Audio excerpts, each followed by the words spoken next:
My phone buzzed with Mom's name on the screen. I stared at it like it was a snake. 3 years of silence, and now this. 3 years since they skipped my wedding because Dad had a golf tournament. 3 years since I stopped being their daughter. But yesterday, I posted a photo of my new Guards Red Porsche 911 Turbo S on Instagram. Suddenly, I existed again. Mom's voicemail was brief. "We need to talk. Family meeting tomorrow at 2. Don't be late." I stood frozen in my home office, still gripping my phone. My hands were shaking. I pressed play on the voicemail again, analyzing every syllable of my mother's voice. Cold, demanding, entitled. Not a hint of warmth, no apology, no acknowledgement of the years of silence. Just an order, like I was still a child, expected to obey without question. I paced across the hardwood floor, my eyes landing on the framed photo on my desk. My wedding day. Marcus and I stood under an arch of white roses in that little venue in Portland, Oregon, both of us beaming at the camera. It was a small, intimate ceremony. 50 people. People who actually cared about us. But if you looked closely at the photo, you could see the 2 empty seats in the front row, the seats I'd saved for my parents. The seats that stayed empty while I walked down the aisle alone, with Marcus's father stepping in at the last minute to give me away. I remembered that morning 3 years ago, like it was yesterday. I'd checked my phone obsessively, waiting for a text, a call, any sign they were on their way. The ceremony was scheduled for 3 in the afternoon. At 2:30, my phone finally buzzed. Dad's message was brief. Tournament went into sudden death. Can't make it. Mom's staying to watch. Congrats, though. Congrats, though. Like my wedding was a participation trophy, not the most important day of my life. I'd stood in the bridal suite, staring at those words, trying not to let my makeup run. My maid of honor had held my hand and told me to breathe. Marcus's parents had been wonderful, filling every gap my parents left. They'd hugged me, welcomed me into their family, treated me like I mattered.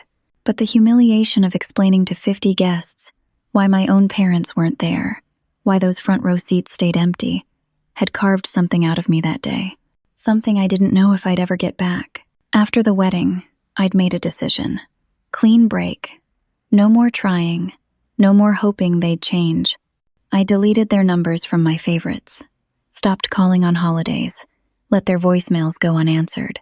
My younger brother Tyler had been at the wedding, looking uncomfortable the whole time, clearly caught between loyalty to them and showing up for me. He tried to explain their absence, making excuses about how important Dad's golf tournaments were, how Mom supported Dad's hobbies. I'd smiled and nodded, and never called him again either. I threw myself into work instead. I'd been doing software sales for a tech company, but after the wedding, I realized I was done making other people rich. I started my own consulting firm with my coworker Angela, helping small tech companies with client acquisition and sales strategy. We were good at it, really good. Within a year, we had 15 clients. Within 2 years, we'd hired 2 employees. Last month, we'd closed a deal worth $200,000 with a major client. Yesterday, I'd treated myself. A Guards Red Porsche 911 Turbo S. $175,000. I'd earned every penny of it. Marcus had taken the photo of me leaning against it in our driveway, the afternoon sun making the paint look like it was on fire. I'd posted it to Instagram without thinking much about it. My account was private, only about 30 followers, mostly close friends and Angela. I rarely posted anything. I didn't even remember that my parents still followed me on there. The sound of the garage door opening snapped me back to the present. Marcus was home from work. I heard his footsteps on the stairs, and then he appeared in the doorway of my office, loosening his tie. He took one look at my face and knew something was wrong. "What happened?" he asked, crossing the room to me. I handed him my phone with the voicemail still on the screen. He listened, his jaw tightening with every word. "After 3 years?" he said when it finished. "Right after you post the Porsche?" "I know," I said. "It's not a coincidence." Marcus sat on the edge of my desk, his accountant brain already working through the possibilities. They want something. What do you think? Money? Probably, I said. What else would suddenly make me worth their time? Are you going to go? He asked. I wanted to say no. I wanted to delete the voicemail and pretend I'd never heard it. But something pulled at me. Some stupid hope that maybe, just maybe, they'd realized what they'd done. That they wanted to apologize. To make things right. I think I have to, I said. I need to know what they want. I need to face them. Marcus studied my face. Ethel, people don't change. Not really. They ignored your wedding for a golf game. Now they see you have money, and suddenly you get a summons to a family meeting? This isn't about reconciliation. I know, I said, but I need to hear it from them. I need to look them in the eye. He pulled me into a hug. Okay, but I'm coming with you. Deal, I said. After Marcus went downstairs to start dinner, I sat back down at my desk. Something nagged at me. I opened Instagram on my laptop and pulled up the Porsche post from yesterday. 37 likes. I clicked through the list of people who'd viewed it. My close friends. Angela, Marcus's sister. And then I saw them. Mom, Dad, Tyler, my cousin Brenda, who sold real estate, my Aunt Patricia, Uncle Gary, Patricia's husband who owned some kind of development company. I scrolled down to the comments. Most were from friends. Gorgeous car. You earned it. Living your best life. And then, posted just an hour ago, my mother's comment. Beautiful car. So proud of you. I stared at those words. So proud of you. The first words she'd said to me in 3 years, and they were a lie, typed into a comment section for everyone to see. Not a private message. Not a phone call to actually talk. A public performance of motherhood. That's when it hit me. This wasn't just about seeing that I had money. This was calculated. My mother had commented publicly, performing pride she didn't feel, for an audience. But what audience? Who was she trying to impress? I looked again at the list of people who'd viewed the post. Uncle Gary, the developer, the one who always had some new business venture, some investment opportunity, the one who drove a Lexus but always seemed to be asking family members for loans. My stomach dropped. This wasn't just about my parents reaching out. This was bigger. I grabbed my phone and opened the voice recorder app. Then I called Marcus back upstairs.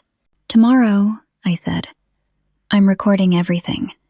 Whatever they want, whatever they're planning, I want proof of every word. Marcus nodded slowly. Good idea, because I have a feeling this is going to get ugly. He had no idea how right he was. I drove the Porsche to my parents' house the next day, parking it deliberately in front where everyone could see it. The house looked exactly the same as it had 3 years ago. Same manicured lawn, same white shutters, same blue front door. My childhood home in Beaverton, Oregon. 25 years of memories packed into 2,000 square feet of suburban normalcy. I sat in the car for a moment, gathering my courage. Then I reached into my purse and hit record on my phone's voice recorder. I tucked the phone into the inner pocket of my purse, microphone facing up. Whatever happened in there, I'd have proof. The front door opened before I could knock. Mom stood there, and for a second, I saw her as a stranger might.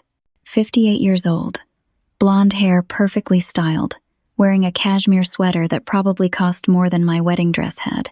She smiled at me. The kind of smile you'd give a valued client, not your daughter. Ethel, come in. Everyone's waiting. Everyone? I stepped into the foyer, my stomach already churning. I thought this was just us. Family meeting, Mom said brightly, gesturing toward the living room. We're all here. I walked into the living room and stopped dead.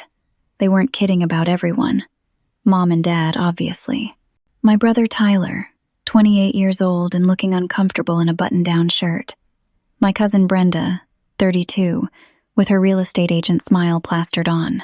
My Aunt Patricia and Uncle Gary, both in their early 50s, sitting on the love seat like they own the place. 6 people, all of them turning to look at me as I entered.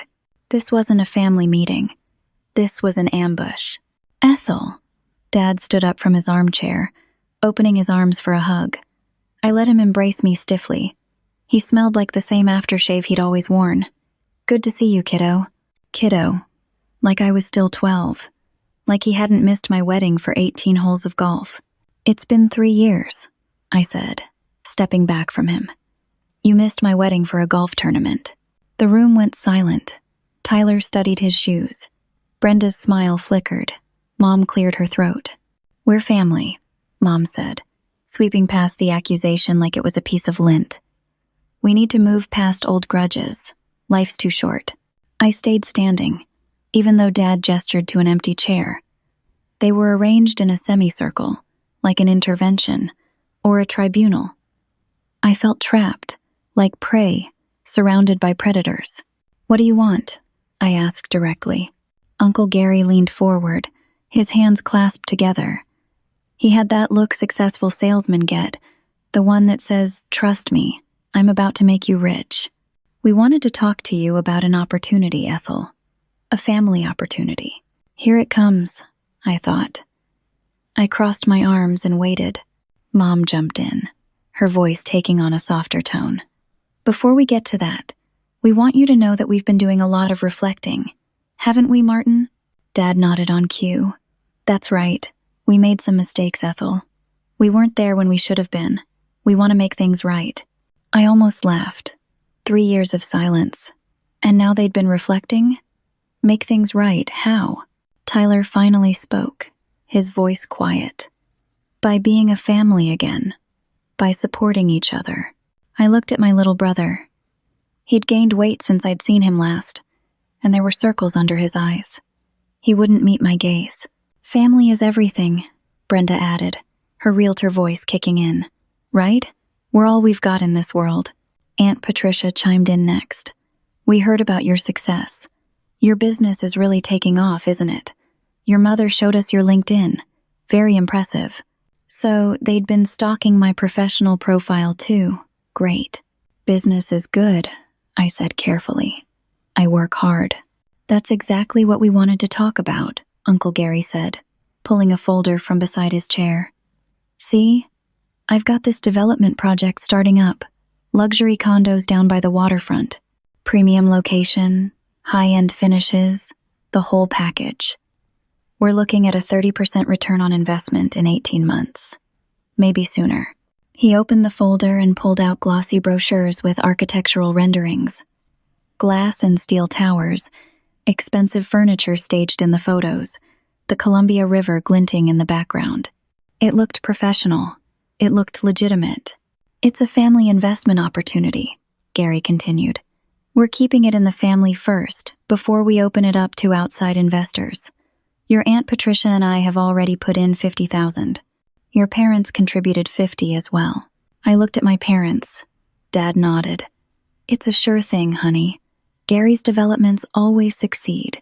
I've put in my savings, Tyler added, his voice strained. $40,000. It's going to set me up for the future. Brenda spoke next. I'm handling the real estate sales for the units. I've already got a waiting list of buyers. This is going to be huge. I put in $30,000 myself. The numbers swirled in my head. They were all already invested, deep, and now they were looking at me. The minimum buy-in for family members is $150,000, Gary said, sliding the brochure across the coffee table toward me. But the returns make it absolutely worth it. You'd be helping all of us succeed too. Rising tide lifts all boats, right? There it was. $150,000. Nearly the cost of my Porsche. They'd seen I had money, and they wanted a piece of it. This whole meeting, the fake apologies, the "we've been reflecting" speech, it was all theater, a sales pitch. My mother leaned forward, her eyes pleading. We've already told Gary you were interested. It would mean so much to have you be part of this with us, as a family. Wait, you told him I was interested? Before even talking to me? Gary waved his hand dismissively. Your mother mentioned you'd been doing really well. Said you'd probably want in on a good opportunity when you heard about it. I factored your investment into the project timeline. You factored my money into your timeline. I repeated slowly, before asking me if I wanted to invest. It's just a formality, Mom said quickly. We knew you'd say yes. It's family. I felt the walls closing in. 6 people staring at me, waiting for me to write a check for $150,000 based on a glossy brochure and their word that it was a good investment. An investment they'd already planned around, already counted on. I need to think about it, I said, standing up. I need to talk to my financial advisor and my husband. Dad's face hardened. It was the look he used to give me when I'd disappointed him as a kid. We thought family was important to you. After everything we did for you growing up, Mom added, her voice taking on an edge. We raised you, put a roof over your head, paid for your college. Just invest, Ethel, Tyler said, and there was something desperate in his voice now. Don't be difficult. The pressure was suffocating. 6 people, all of them staring at me, all of them expecting me to hand over $150,000 right now, in this living room, because they'd decided I would. I grabbed my purse. I need to go. I headed for the door, but Mom caught my arm. Her fingers dug into my wrist. You walk out that door now, she said, her voice low and sharp. You're done with this family forever. Is that what you want? To be alone? I looked at her hand on my arm, then at her face. The face of the woman who'd given birth to me, raised me, and then missed my wedding because my father wanted to play golf. The woman who'd ignored me for 3 years until she saw I had money. Let go of me, I said quietly. She held on for another second, her eyes searching mine for any sign I'd cave. Then she released me. I walked out the door, got in my Porsche, and drove home. My hands were shaking so badly I had to pull over twice, but my phone had recorded everything. Marcus was waiting when I got home. I collapsed on the couch and told him everything. He listened, his face growing darker with every word. They ambushed you with 6 people? He said when I finished. That's not a family meeting. That's intimidation. $150,000, I said. They want me to just hand it over based on a brochure and a promise. Marcus was already on his laptop. What's the company name? Thompson Development LLC, I said, remembering it from the brochure. His fingers flew across the keyboard. I watched his face as he read, watched him scroll, watched him click through pages. After 10 minutes, he turned the laptop toward me. Look at this, he said. It was a news article from 2 years ago. Thompson Development Project faces delays. Investor lawsuits. I skimmed the article. Gary's previous development project, something called Riverside Commons, had been delayed by over 2 years. Investors had sued him for misrepresentation. The project had eventually been completed, but several investors had lost money when costs overran the budget. Marcus showed me another article, and this one. Thompson Development files bankruptcy protection. 3 years ago, a different project had collapsed completely. Investors had lost everything. He's done this before, Marcus said, multiple times. Your family is walking into a disaster, and they want to drag you with them. I felt vindicated and terrified at the same time. We need to tell them. Do you think they'll listen? Marcus asked. They've already invested. People who've committed money to something don't want to hear it's a bad idea. They double down. He was right. My parents had put in $50,000 from their retirement. Tyler had put in $40,000, probably his entire savings. They were too deep to back out now. Don't give them a penny, Marcus said firmly. This is a scam, Ethel. Gary's using your parents to recruit you. I nodded. I won't. That night, I slept badly. In the morning, I woke to my phone buzzing nonstop. Notification after notification. I grabbed it and stared at the screen. My Instagram was flooded. Comments on the Porsche post, dozens of them, all from family members. Tyler had written, "Nice car, sis. Hope you remember the little people who helped you get there." Brenda, family means sharing success and struggles together. My Aunt Patricia, beautiful things are even better when shared with family who supported you. And my mother's new comment, posted an hour ago. So proud, but pride means nothing without loyalty. They were being passive-aggressive in public, on social media, making me look like the selfish family member who'd abandoned everyone. I scrolled through the comments from strangers, friends of friends who could see the public conversation. People I didn't even know were weighing in. Family should come first. Some people forget where they came from. My phone buzzed with texts from friends. Hey, what's going on with your family? Are you okay? Saw some weird comments on your Instagram. This was calculated. They were turning public opinion against me. Then I checked my email. My heart stopped. 3 emails from business clients, all with the same strange tone. One said, Ethel, we received some concerning information about your business practices. We'd like to discuss this before moving forward with our contract. Concerning information? What information? I called the client, a tech startup I'd been working with for 6 months. The founder answered, and his voice was careful, guarded. Ethel, someone contacted us claiming you have a history of making fraudulent investment promises. They sent us a Yelp review and some social media posts. We just want to make sure everything's legitimate. My blood ran cold. Who contacted you? It was anonymous. But the information seemed detailed. There was a Yelp review from someone who invested with you and claimed you backed out of your commitment. I pulled up my business Yelp page. There, posted yesterday, was a 1-star review from Gary T. The review read, unprofessional and unreliable. Made verbal commitment to invest in project, then backed out at last minute. Cannot trust her word. Would not recommend for any business dealings. It was Gary. He'd posted a fake review, lying about me making a commitment I'd never made, deliberately sabotaging my professional reputation.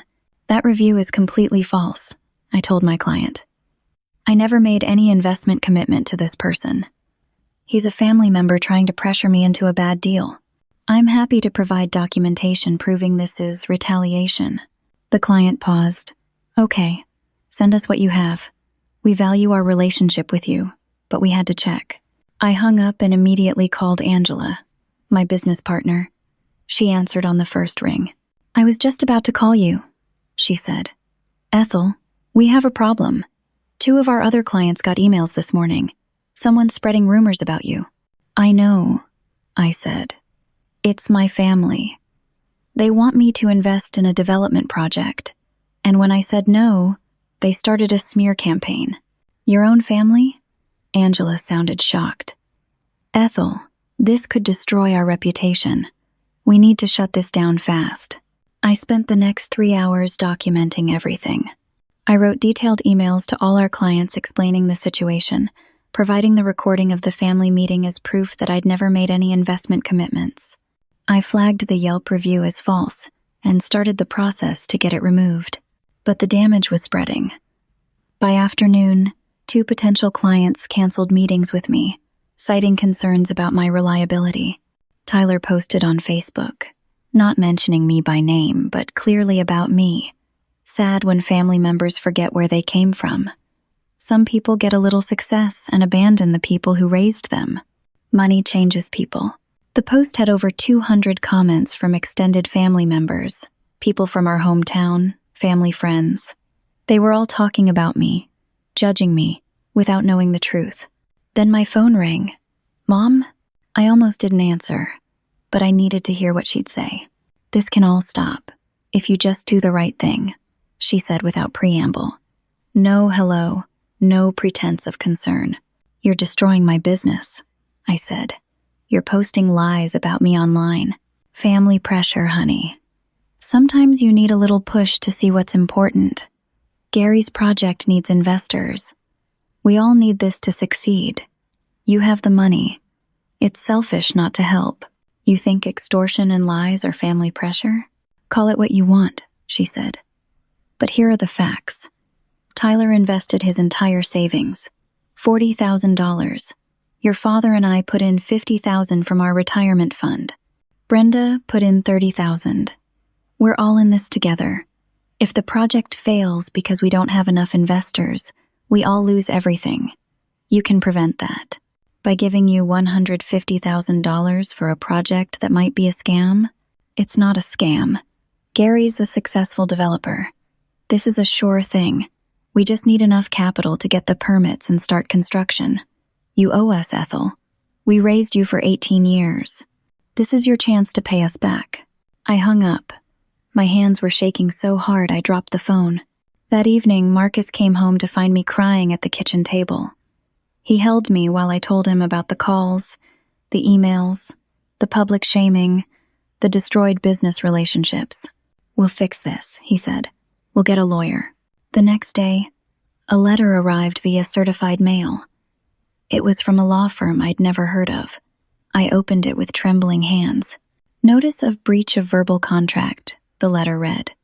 Gary was suing me for $150,000, claiming I'd made a verbal agreement to invest in his development project at the family meeting. My mother was listed as a witness.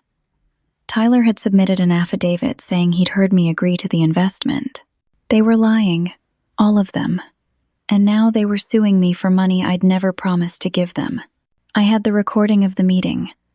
I had proof that I'd never agreed to anything. But now I'd have to hire a lawyer, spend thousands in legal fees, take time away from my business, all to fight off a fraudulent lawsuit designed to pressure me into just paying them. This wasn't family. This was extortion, and it was about to get worse.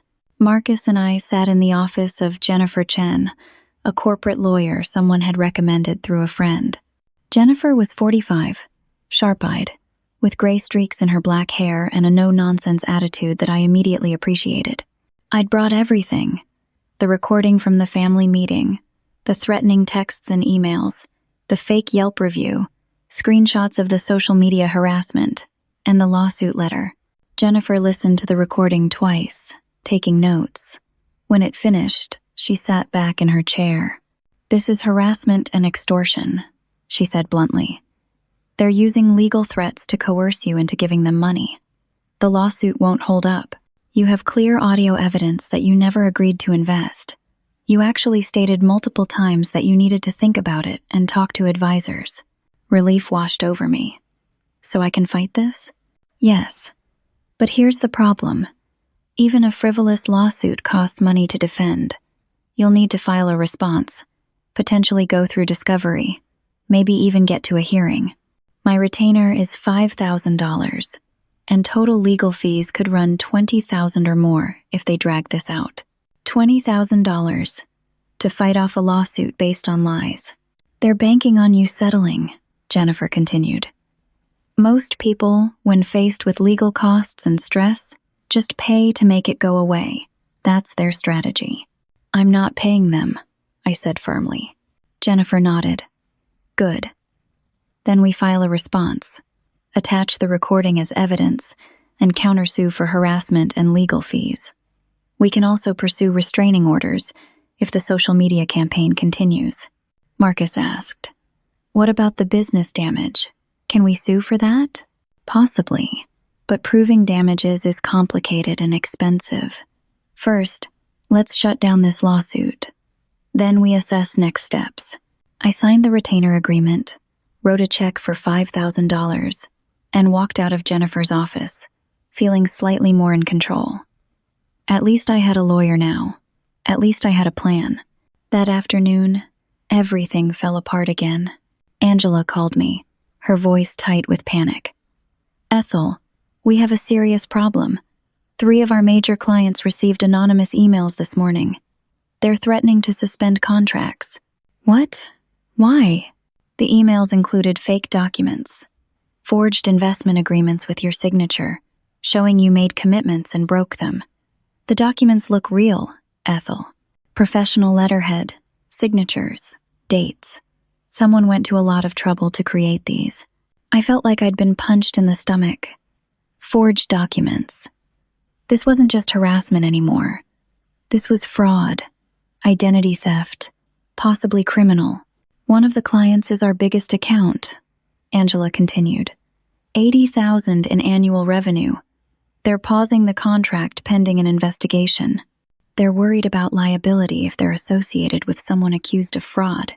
"I'll send them the recording," I said. I'll prove this is all fake. I know. But Ethel, this is damaging our reputation. People are talking. Other clients are getting nervous. We need to fix this fast, or we're going to lose the business we've built. After I hung up with Angela, I tried to log into our business bank account to move money around, to make sure we could cover payroll and expenses while we dealt with this crisis. The screen showed an error message. I called the bank. After being transferred 3 times, a manager finally explained, "Mrs. Turner, your business account has been flagged for suspicious activity and temporarily frozen pending investigation." What suspicious activity? We received a report claiming your business is involved in an investment fraud scheme. Until we verify the claims are false, we can't release the funds. This is standard protocol. $50,000 in our business account, frozen. We had payroll due in 3 days, 2 employees counting on their paychecks, vendors to pay, and I couldn't access any of it.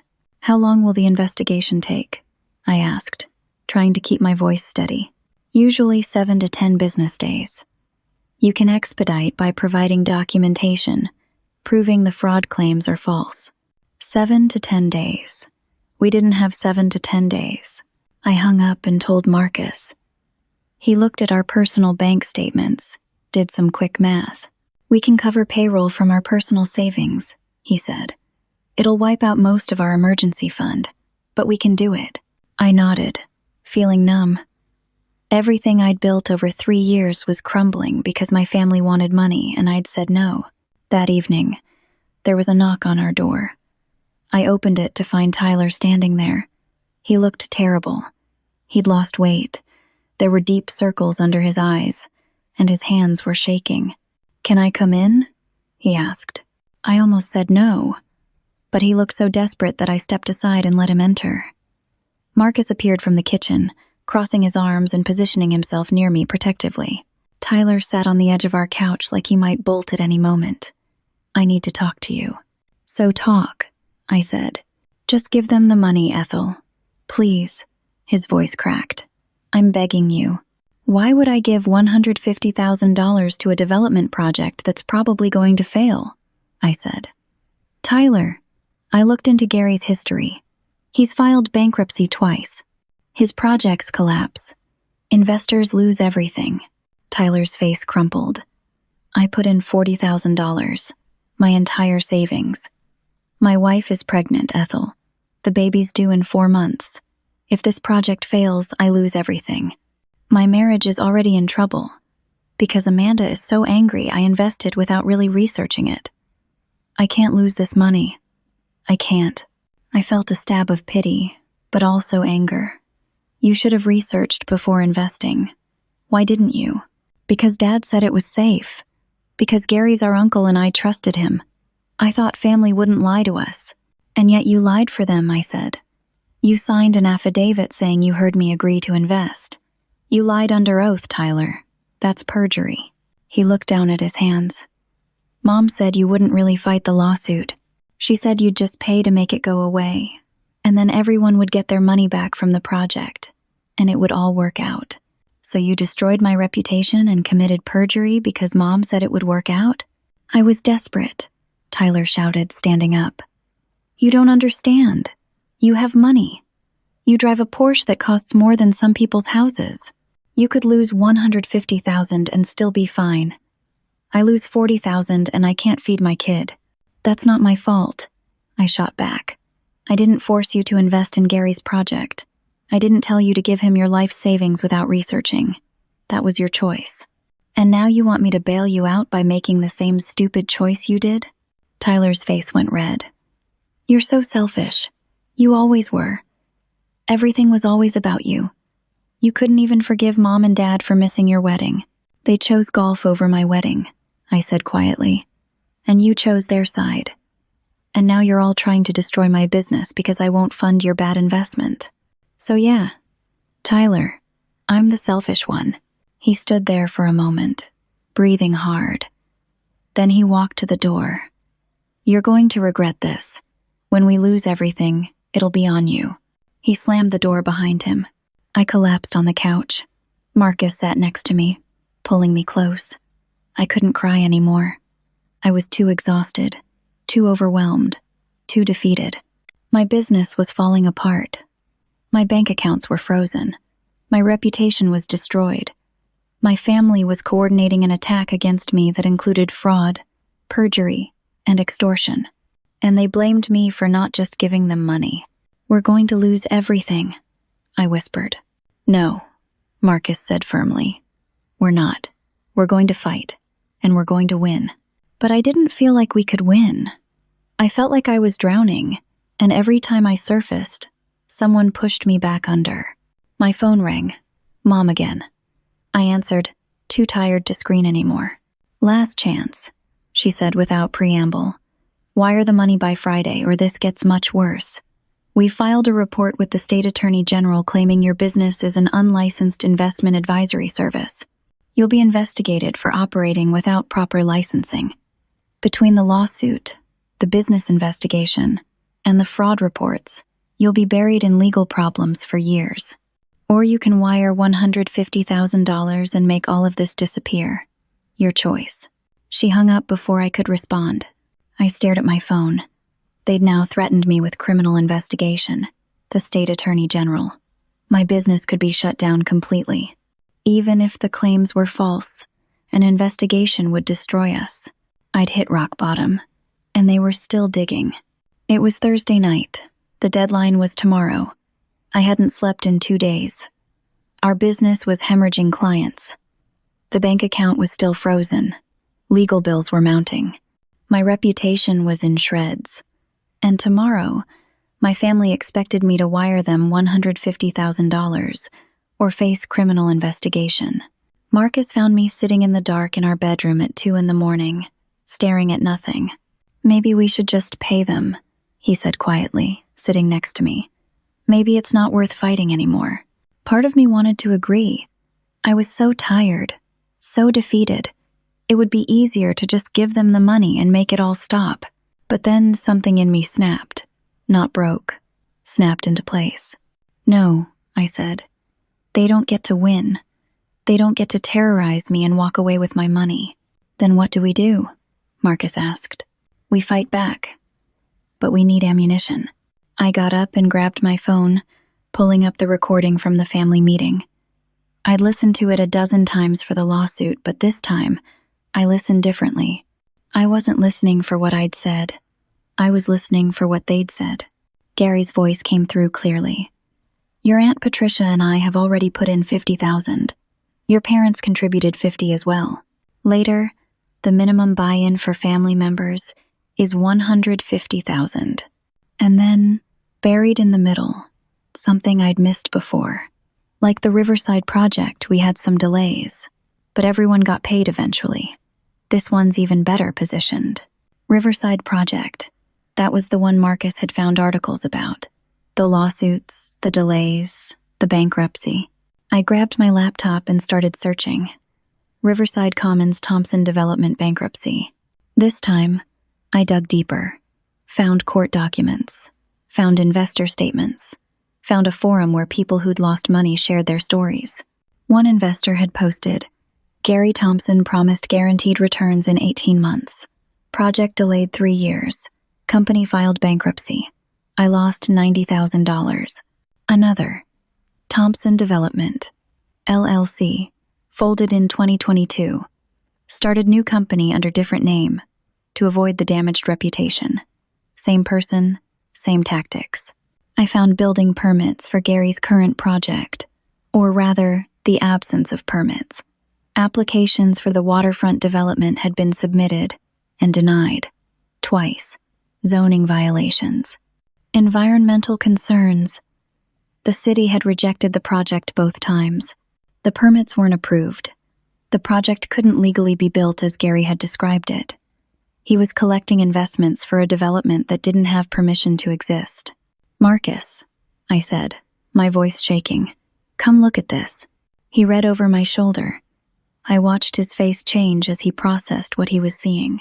"He's collecting money for a project that can't be built," Marcus said slowly. "That's fraud. Securities fraud." I kept digging. Found Gary's business filings. The new company had been incorporated just 6 months ago. Listed capital, 0. Listed assets, 0. There was nothing there. Just a shell corporation to collect investments. I went back to the forums and found names of previous investors. 3 of them had email addresses listed.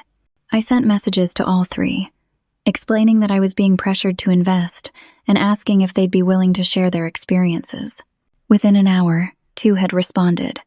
One woman, Diane, wrote, "Gary Thompson destroyed my retirement, promised me 30% returns, paid me small amounts for 6 months to keep me hooked, then the whole thing collapsed.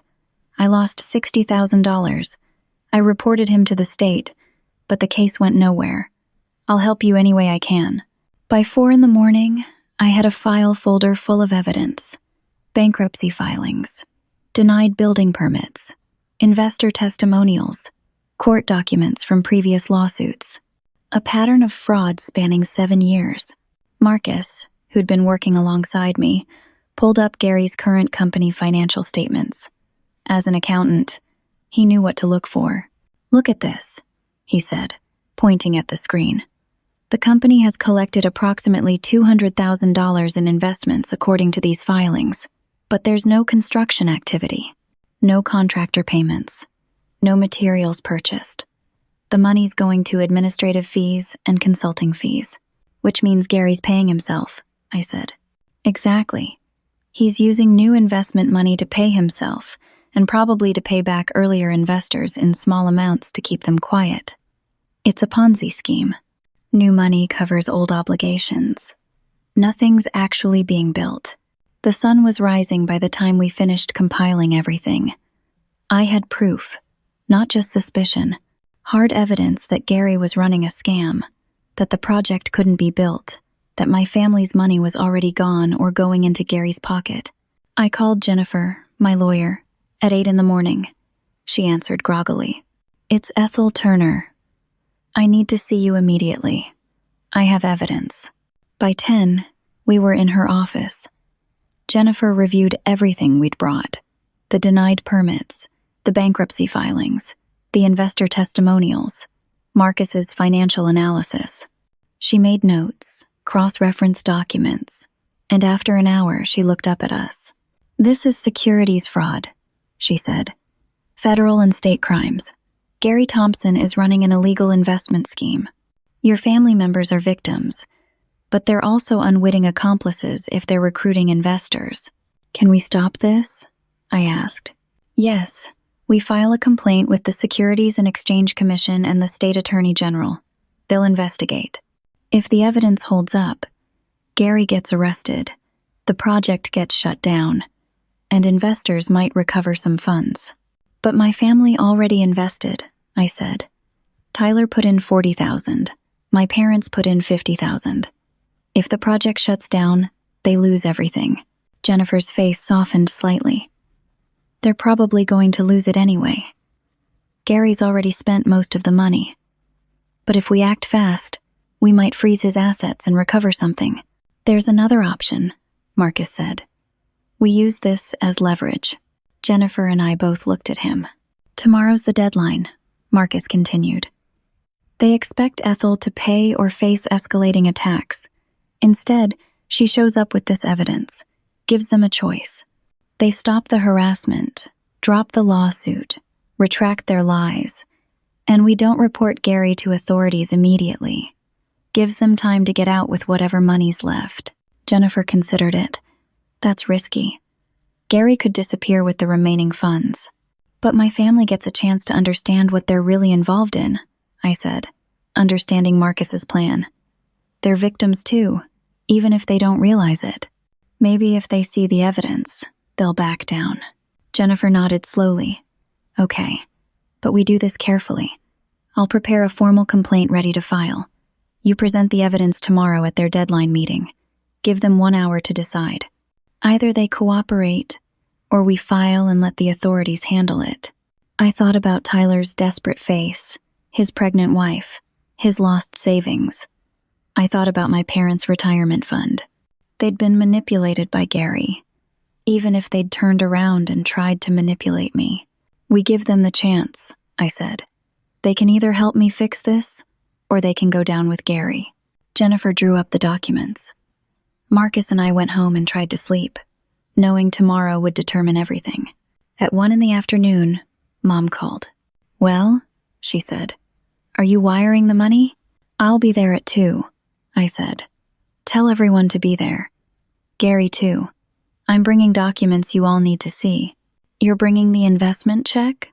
"I'm bringing documents. Make sure everyone's there." I hung up before she could ask more questions. Marcus squeezed my hand. "Ready for this?" I looked at the folders on our kitchen table. Evidence of fraud, evidence of lies, evidence that could destroy Gary and possibly put my family members in legal jeopardy as accomplices. "I'm ready," I said. Tomorrow, I'd walk into that house not as their victim, but as someone who'd done her homework, someone who'd found the truth. And I'd give them one chance to choose the right side. Friday afternoon, 2 o'clock. I pulled up to my parents' house for the second time in a week, but everything was different now. Marcus sat in the passenger seat, and Jennifer was in the back, her briefcase full of documents and a laptop ready to file complaints with one click. The Porsche gleamed in the driveway. Let them look at it. Let them see what actual hard work and legitimate business looked like. We walked to the door together. I didn't knock. I just opened it and walked in. They were all there, just like before. Mom and Dad in their usual spots. Tyler on the couch looking miserable. Brenda with her real estate smile. Aunt Patricia looking tense. And Uncle Gary, sitting in the armchair like a king, looking smug and confident. Well, Gary said. "You brought an entourage. And here I thought this was a family meeting." "This is a family meeting," I said.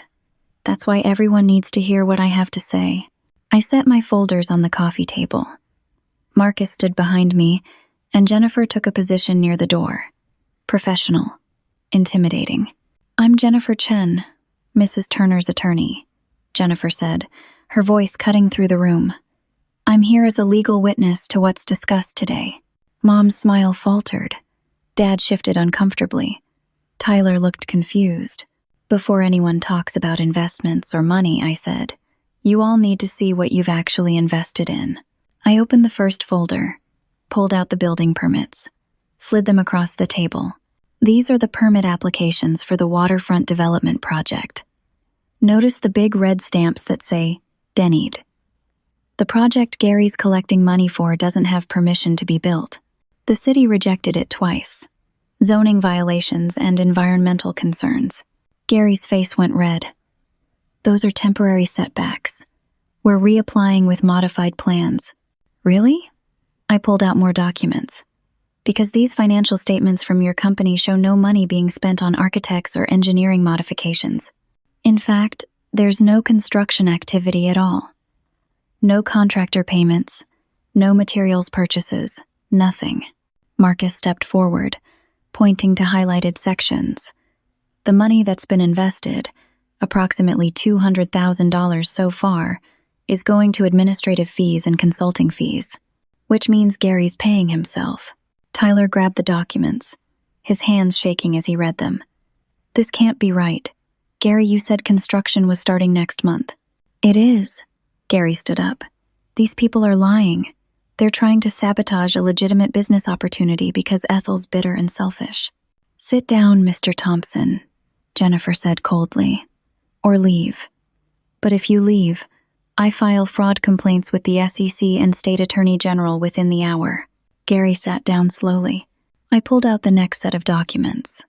"Let's talk about your history, Gary. Your bankruptcy filings from 2020 and 2022. The Riverside Commons project that collapsed and left investors with nothing. The lawsuits from investors claiming fraud." I spread the documents across the table. Court filings, bankruptcy records, investor testimonials. "I contacted 3 investors from your previous projects," I continued. "They all lost money. One woman lost $60,000 from her retirement. Another lost $90,000. They all tell the same story. You promise high returns, collect investments, pay small amounts to early investors to keep them hooked, Then the project mysteriously collapses and you file bankruptcy. Then you start a new company under a different name and do it again. Patricia grabbed the documents from the table, reading frantically. Her face went white. Gary? Is this true? Those were legitimate business failures, Gary said, but his voice had lost its confidence. Sometimes projects don't work out. 3 times? I said. 3 failed projects in 7 years? And now you've started another company, and you're using the same tactics? Jennifer opened her laptop. I have contacts at the State Attorney General's office. I've prepared a formal complaint documenting securities fraud, misrepresentation of material facts, and operation of an illegal investment scheme. All I have to do is click submit. Mom found her voice. Ethel, what are you doing? This is family. No, Mom. This is fraud. Gary's been lying to all of you. The project can't be built. The permits are denied. The money you invested is mostly gone, probably gambled away or spent on Gary's lifestyle. I pulled out the final document. Marcus had found it this morning. Gary's personal bank statements, obtained through a legal records request related to his previous bankruptcy. Gary has $60,000 in gambling debts, Marcus said. Casino markers from the past 6 months. He's using investment money to cover personal debts. Patricia started crying. You gambled our money? Gary, we put in $50,000. That was our savings for retirement. Gary's composure cracked. It's not gambling, it's poker. I was trying to make more money to invest in the project. I was going to pay it all back. You were running a Ponzi scheme, Jennifer said flatly. Using new investor money to pay old debts and skim profits for yourself. That's textbook securities fraud. Federal charges, possible prison time. The room erupted. Dad lunged at Gary, and Marcus had to physically step between them. Brenda was shouting about her $30,000. Tyler looked like he was going to throw up. Mom kept saying, "This can't be happening," over and over. Patricia stood up, tears streaming down her face. How much is left, Gary? How much of the $200,000 is actually left? Gary wouldn't look at her. Maybe 80, 90,000. I can get the rest back. I just need more time.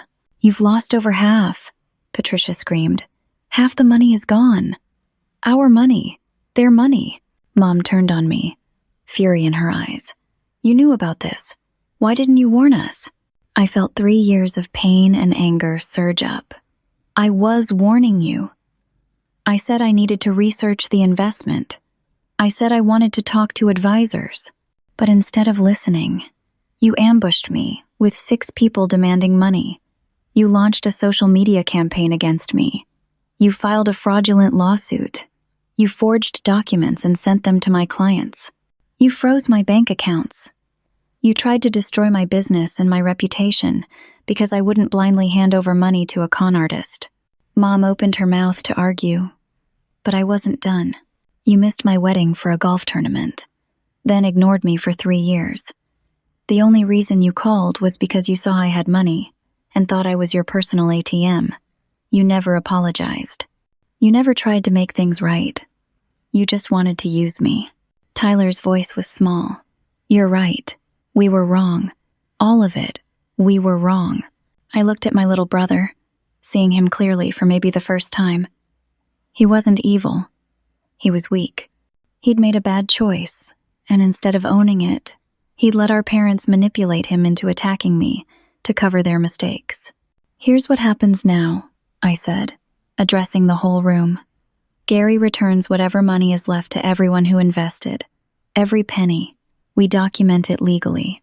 In exchange, I don't file criminal fraud charges today.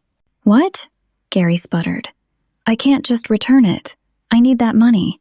You need it less than you need to stay out of prison, Jennifer said.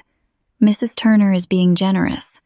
She could file these complaints right now and let the authorities seize your assets and arrest you. Instead, she's giving you a chance to return the money voluntarily. I pulled out more documents. Everyone here signs affidavits retracting the lies you told about me. You remove the fake reviews, the social media posts, everything. You contact my clients and admit you lied. You drop the fraudulent lawsuit. In exchange, I don't pursue charges against any of you for perjury, defamation, fraud, or conspiracy. Mom's voice shook. You'd really send your own family to jail? You really tried to destroy my life for money, I shot back.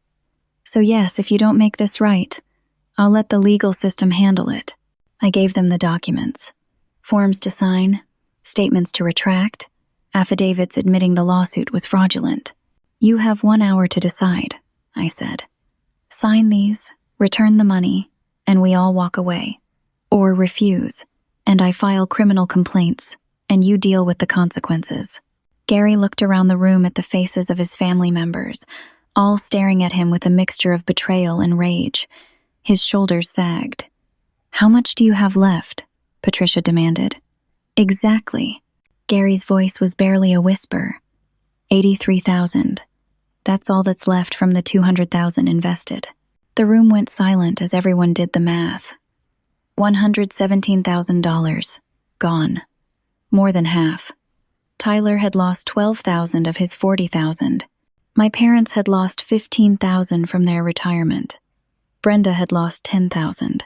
Tyler put his head in his hands and started sobbing. The baby. Amanda's going to leave me. How do I tell her I lost $12,000? You tell her you made a mistake and you're getting help, I said. Not gently, but not cruelly either. You tell her you fell for a scam and you're lucky you're getting most of it back. I looked at my parents. You tell yourselves that you learned an expensive lesson about greed and about treating your daughter like a bank account instead of a person. Mom's face crumpled. I'm sorry. We were wrong. Can you ever forgive us? I stared at the woman who gave birth to me, the woman who chose golf over my wedding, who orchestrated a campaign of harassment and lies because I wouldn't give her money. Sign the papers first, I said. Then we'll talk about forgiveness. It took 45 minutes. Jennifer reviewed each signature, each retraction, each statement. Gary signed over checks returning the remaining money, with legal documentation ensuring it was properly distributed. When it was done, I gathered my folders and headed for the door. Ethel, wait, Dad said. Can we talk? Really talk? I paused at the door. I don't know, Dad. You've got my number. You've had it for 3 years. If you want to talk, you know where to find me. But this time, it better not be because you need something from me. Marcus, Jennifer, and I walked out, got in the car, drove away. I didn't look back. 1 week later, I sat at my desk watching the numbers update on my computer screen. Our business bank account had been unfrozen after we submitted all the evidence, proving the fraud claims were false. Clients had received formal written apologies from my family members, admitting they'd lied. Most of our clients had returned. We'd lost one major contract permanently, but we'd also gained 2 new ones from companies that respected how we'd handled the crisis professionally. Angela knocked on my office door. Hey, partner, got a minute? I waved her in. She sat across from me, looking more relaxed than she had in weeks. The last client confirmed they're renewing, she said. We're back to full capacity. Actually, we're doing better than before. The 2 new contracts put us up 20% in revenue. That's good news, I said. It is, but that's not why I'm here. Angela leaned forward. I want to officially make you aware that the board has voted.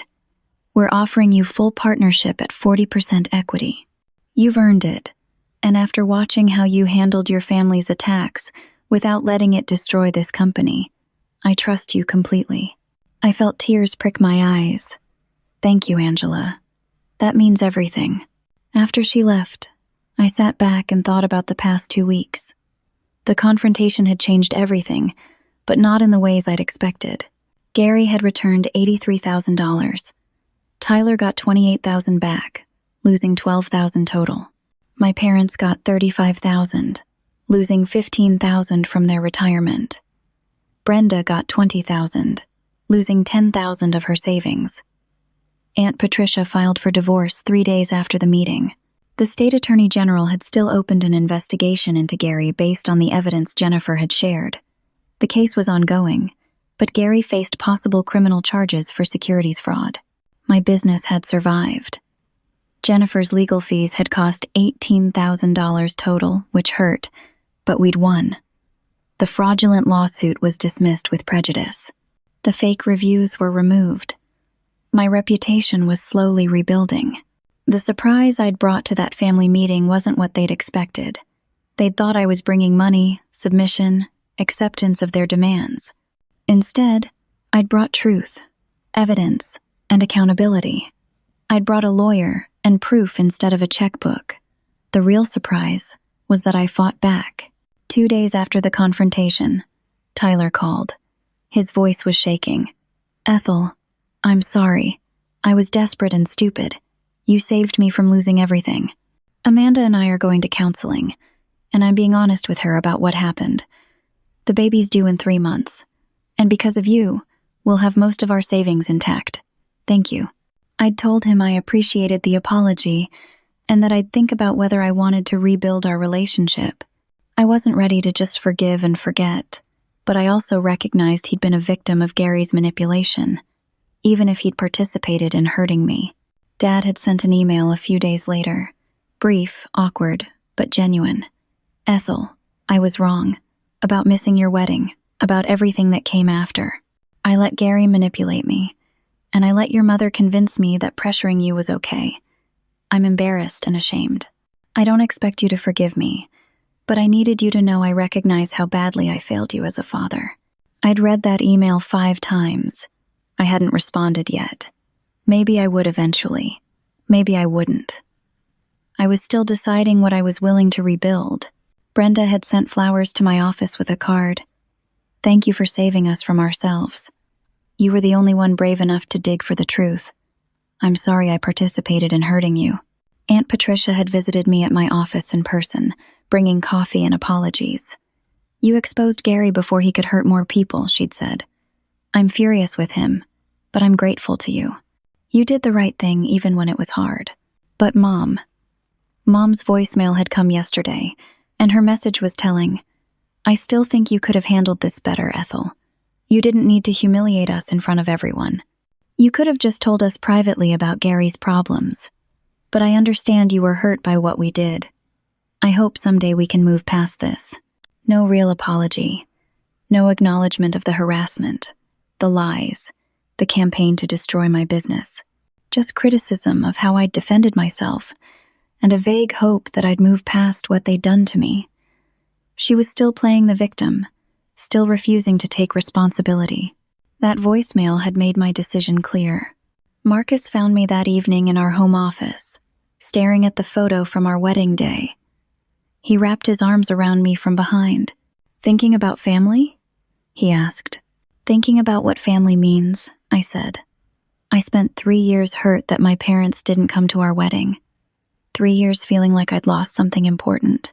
But the truth is, I gained something that day. "What's that?" "Clarity. I saw who they really were, and I built a life without needing their approval. Look at what we've created. This business, this home, this partnership. We did this together. Your parents came to our wedding. They've celebrated every success we've had. They've never asked us for money or treated me like a resource to be exploited. That's real family." Marcus kissed the top of my head. "So, what are you going to do about your parents?" I thought about it carefully. I'm setting boundaries. Limited contact with Dad and Tyler, because they've shown genuine remorse. They're trying to make it right. Maybe someday we'll rebuild something there. But Mom? I shook my head. No contact. She's never going to change. She'll always see me as someone who owes her something, someone who exists to serve her needs. I can't have that toxicity in my life. "That's a hard decision," Marcus said. "But it's the right one. I learned something through all of this. Blood doesn't make family. Behavior does. Showing up does. Being there during hard times, not just when someone has something you want. That's family." Over the next few weeks, I started implementing my boundaries. I responded to Dad's emails occasionally, keeping things cordial but distant. I agreed to meet Tyler and Amanda for lunch to meet their baby when she was born. I sent Brenda a thank you note for her apology. But I blocked Mom's number, changed my address with my parents to a P.O. box so she couldn't show up uninvited, made it clear through Dad that I was open to limited contact with him, but not with her. Some people might think that was harsh. But I'd learned something important. Protecting yourself from toxic people isn't selfish. It's survival. Even if those toxic people are blood relatives. The Porsche that had started this whole mess sat in my driveway, gleaming in the afternoon Sunday. My parents had only seen it as a symbol of money they could access. They'd never asked about the work I'd done to afford it, the long hours building a business, the risks I'd taken, the challenges I'd overcome. They'd only seen dollar signs. But that car represented something else to me now. It represented my independence, my success on my own terms, my refusal to be controlled or manipulated. Every time I drove it, I remembered that I'd built this life without them, and I'd defended it when they tried to take it from me. 3 months later, I was driving past my parents' neighborhood on the way to a client meeting when I saw their house. I slowed down, looking at the familiar blue door, the manicured lawn, the window where my childhood bedroom used to be. I didn't stop. I just kept driving. That evening was Tyler's baby shower. I'd agreed to go, bringing a generous gift for my new niece. Marcus came with me for support. When we arrived, Tyler and Amanda greeted us at the door. Amanda looked tired but happy, cradling a tiny baby girl with Tyler's eyes. "This is Emma," Tyler said softly. "Emma, meet your Aunt Ethel." I held my niece carefully, looking down at her perfect little face. She was innocent in all of this. She'd never hurt anyone. And maybe, through her, Tyler and I could slowly rebuild something. We stayed for an hour, made small talk with Amanda's family, avoided talking about the investment disaster or the fallout with our parents, kept things light and simple. When we left, Tyler walked us to the car. "Thank you for coming," he said. "It means a lot." "I'm glad I did," I said. "She's beautiful, Tyler. Congratulations." "I'm still working on making things right," he said. "I'm in therapy. Amanda and I are working through the financial stress. I got a second job to rebuild our savings. I'm trying to be better." "That's good," I said. "Keep trying." Driving home, Marcus asked, "Any regrets?" I thought about it, about the pain of the past few months, about losing the family I'd thought I had, about the battle I'd had to fight just to protect what was mine. "Not one," I said finally. "I chose right all along." That night, I sat at my desk and wrote out the lessons I'd learned, needing to see them on paper. 1. Success isn't about proving anything to people who didn't believe in you. It's about building a life that makes you proud, regardless of who's watching. 2. True family doesn't only appear when you succeed. They're there during the struggle, celebrating small victories, supporting you through failures. If someone only shows up when you have something they want, they're not family, they're opportunists. 3. Setting boundaries with family members who treat you poorly isn't cruel. It's necessary. You can love people from a distance. You can wish them well without allowing them to hurt you. 4. Standing up to family is one of the hardest things you'll ever do. The guilt is real, the pressure is intense. But protecting yourself from people who would exploit you isn't selfish. It's survival. 5. Don't set yourself on fire to keep others warm, even if they're blood relatives. Their bad decisions aren't your responsibility to fix. Their financial problems aren't your burden to carry. 6. Real wealth isn't measured in cars or bank accounts. It's measured in relationships that sustain you, work that fulfills you, peace that grounds you. Everything else is just numbers. I printed out that list and framed it, hung it in my office where I'd see it every day. 6 months after the confrontation, my business was thriving. Angela and I had hired 3 more employees. We'd expanded into 2 new cities. The drama with my family felt like it had happened to someone else, in another lifetime. I still drove the Porsche, still loved the way it handled, the power under my hands, the freedom it represented. But now, when people asked me about it, I didn't just talk about the car. I talked about what it cost to keep it, Not the price tag, but the real cost. Standing up to family, setting boundaries, fighting for what I'd earned, learning that my worth wasn't determined by anyone's acceptance or approval. That car had been a catalyst. It had revealed who my family really was, what they really wanted from me, and in doing so, it had freed me. I'd built my family. Marcus, Angela, our employees, our friends, Marcus's parents who'd welcomed me completely. These were my people. These were the ones who showed up, who celebrated with me, who supported me through challenges without expecting anything in return except the same loyalty and love.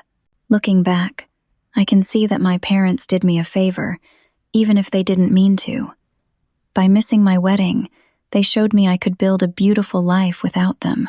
By attacking my business, they showed me how strong I really was. By trying to manipulate me for money, they showed me that I'd outgrown needing their validation. I was free, successful, surrounded by people who loved me for who I was, not what I could give them. And that was worth more than any car, any investment, any amount of money in the world. So let me ask you something, because I think this matters. Have you ever had to set boundaries with family members who treated you like an ATM instead of a person? How did you handle it? Did you cave to the pressure? Or did you stand your ground? I'd love to hear your stories in the comments. Sometimes just knowing we're not alone in these struggles makes all the difference. If this story resonated with you, if you've ever felt that pressure from family members who only show up when they need something, please hit that like button. Subscribe to hear more stories about navigating family dynamics, setting boundaries, and building a life on your own terms. And share this with anyone who might need to hear it. Anyone who's struggling with similar situations and needs to know it's okay to protect themselves. Thank you for listening to my story. I hope it helps someone out there who's facing their own family crisis, their own moment of having to choose between keeping peace and keeping their sanity. Remember, you're not obligated to set yourself on fire to keep others warm. Not for family, not for anyone. Your peace, your success, your life, they're yours to protect. Take care of yourselves out there. Build your own family, your own success, your own happiness, and never apologize for protecting what you've earned. Until next time.